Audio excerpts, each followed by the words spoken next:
तो देह दादांचा नव्हता? दादा जिवंत आहेत?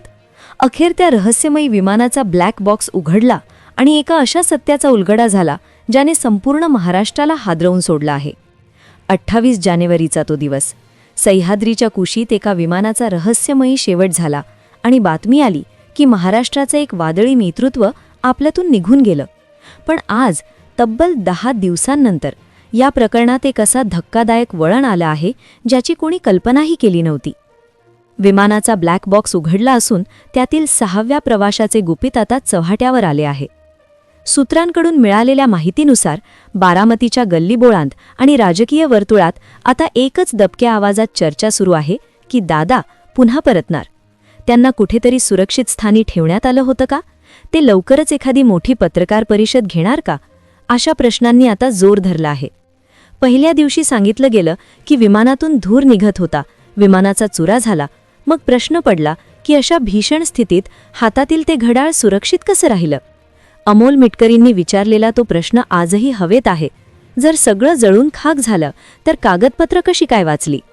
सोशल मीडियावरील त्या 6 प्रवाशांच्या दाव्याला आता ब्लॅक बॉक्सच्या माहितीमुळे एक नवं वळण मिळालं आहे. काही जण याला Shivaji the boss style entry म्हणत आहेत, तर काही जण याला नियतीचा चमत्कार. पण या सगळ्या चर्चांमागे नक्की काय सत्य दडलंय? ब्लॅक बॉक्समधून नेमकं काय समोर आलं? तो मृतदेह कोणाचा होता आणि 6वा प्रवासी नक्की कुठे गायब झाला? काय आहे या प्रकरणाचा सर्वात मोठा गौप्यस्फोट? चला जाणून घेऊया या विशेष रिपोर्टमध्ये.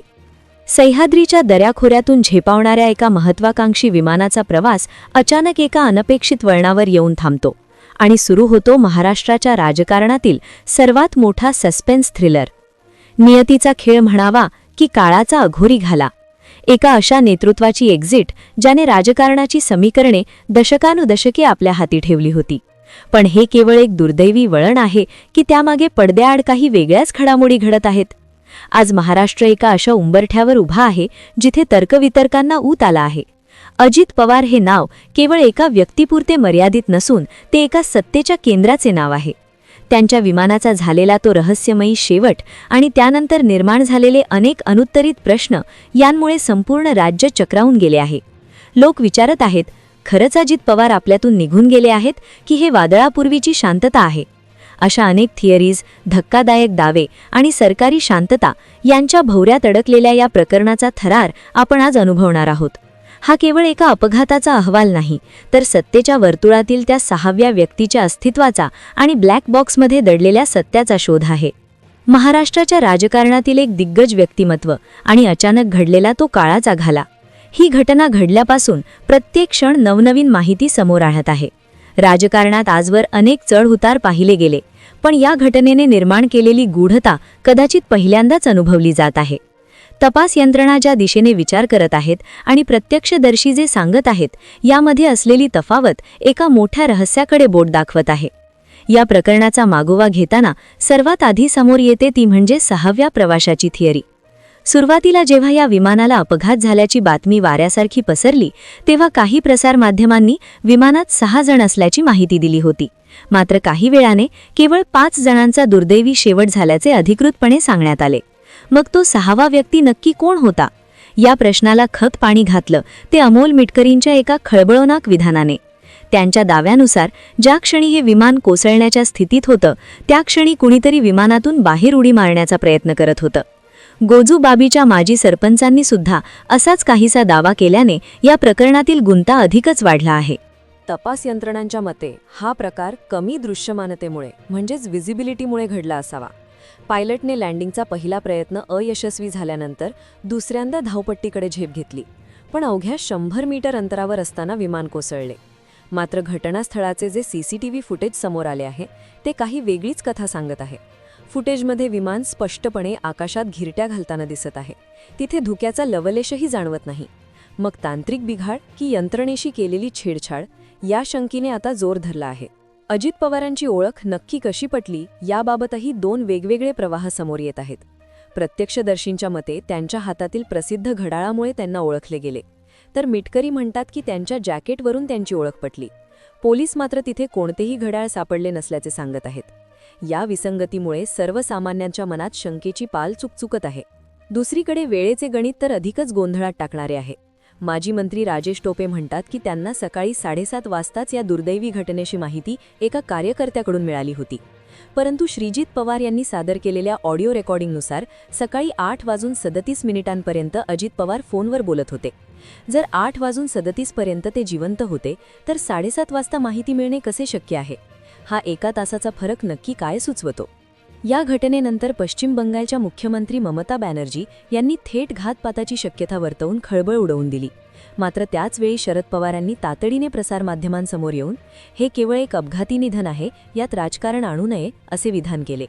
राजकीय वर्तुळात चर्चा अशी आहे की पवारांनी चौकशी पूर्ण होण्याआधीच इतकी घाई का केली? दुसरीकडे अजित पवारांच्या कुटुंबातील सदस्य जय पवार, पार्थ पवार किंवा सुनेत्रा पवार या संपूर्ण प्रकरणावर मौन बाळगून आहेत. हे मौन दुःखाचे आहे की दबावाचे, असा प्रश्न सोशल मीडियावर चर्चिला जात आहे. सर्वात महत्त्वाचा आणि धक्कादायक मुद्दा म्हणजे आगामी 12 जानेवारी. सूत्रांकडून मिळालेल्या माहितीनुसार या तारखेला पक्षाच्या विलिनीकरणाची महत्त्वाची प्रक्रिया पार पडणार होती. असे बोलले जात आहे की काही बड्या नेत्यांना हे विलिनीकरण मान्य नव्हते. मग या 8-10 दिवसांच्या अंतरात हे कठोर पाऊल उचलले गेले का, की ही केवळ एक नैसर्गिक आपत्ती होती? प्रफुल्ल पटेल, सुनील तटकरे, छगन भुजबळ यांसारख्या ज्येष्ठ नेत्यांच्या देहबोलीकडेही आता बारकाईने पाहिले जात आहे. आता आपण या कथेच्या अशा वळणावर आलो आहोत जिथे सर्व प्रश्नांची उत्तरे एकाच ठिकाणी दडलेली आहेत. तो म्हणजे त्या विमानाचा ब्लॅक बॉक्स. अपघात होऊन 5-6 दिवस उलटले तरी सरकारकडून ब्लॅक बॉक्समधील डेटा अधिकृतपणे जाहीर करण्यात आलेला नाही. ही गुप्तता कशासाठी? का सर्व माहिती गुलदस्त्यात ठेवली जात आहे? काही कट्टर समर्थकांच्या मते ही एखादी मोठी राजकीय खेळी असू शकते. सोशल मीडियावर तर शिवाजी द बॉस चित्रपटाप्रमाणे अजित पवारांची री-एंट्री होईल अशा चर्चांना उधाण आले आहे. जरी ही केवळ कल्पनाशक्ती वाटत असली तरी ते 5 मृतदेहांची ओळख, तो 6वा व्यक्ती आणि वेळेतील तफावत यामुळे या चर्चेला बळ मिळत आहे. अजित पवार आज आपल्यात असते तर त्यांनी या सर्व रहस्यांचा उलगडा आपल्या खास शैलीत केला असता. पण सध्या तरी ही केवळ एक अकस्मात एक्झिट नसून महाराष्ट्राच्या राजकीय इतिहासातील सर्वात मोठे रहस्य बनले आहे. ब्लॅक बॉक्स जेव्हा उघडेल तेव्हाच स्पष्ट होईल की तो खरोखर काळाचा महिमा होता की सत्तेच्या सारीपाटावर रचलेला एखादा सापळा. तोपर्यंत या रहस्याचा धूर असाच वळण घेत राहील. प्रेक्षकांनो, तुम्ही हा रिपोर्ट पाहिला, पण एक विचार करा, सध्या जे दिसत आहे ते खरंच खरं आहे का, की याच्या मागे काही दडलं असू शकतं? आम्ही या व्हिडिओमध्ये मांडलेली प्रत्येक बाब ही केवळ सूत्राच्या माहितीवर आणि सोशल मीडियावर सुरू असणाऱ्या चर्चांवर आधारित केवळ एक शक्यता आहे. आमचा उद्देश कोणाच्याही भावना दुखवणं किंवा अफवा पसरवणं अजिबात नाही, तर तुमच्या मनातले प्रश्न मांडणं हाच एकमेव आमचा उद्देश आहे. पण विचार करण्यासारखी गोष्ट आहे की जर या विमानाचा चक्काचूर झाला तर घड्याळ कागदपत्र कशी काय वाकली? तो 1 तास नक्की कुठं गेला? आणि तो 6वा प्रवासी खरंच कुणी होता की केवळ तांत्रिक गोंधळ आहे? आता मला तुम्हाला विचारायचं आहे की तुम्हाला काय वाटतं? ही केवळ एक दुर्घटना आहे की यामागे खरंच एखादं राजकीय षडयंत्र दडलेलं असू शकतं? सोशल मीडियावर जी रिटर्न चर्चा सुरू आहे त्यामध्ये तुम्हाला काही तथ्य वाटतं का? तुमचं जे काही मत असेल ते खाली कमेंटमध्ये नोंदवायला विसरू नका, कारण तुमची एक कमेंट या प्रकरणातील सत्यापर्यंत पोहोचायला मदत करू शकते. हा व्हिडिओ जास्तीत जास्त शेअर करा आणि अशा सखोल विश्लेषणासाठी आपल्या चॅनलला सबस्क्राईब करायला विसरू नका.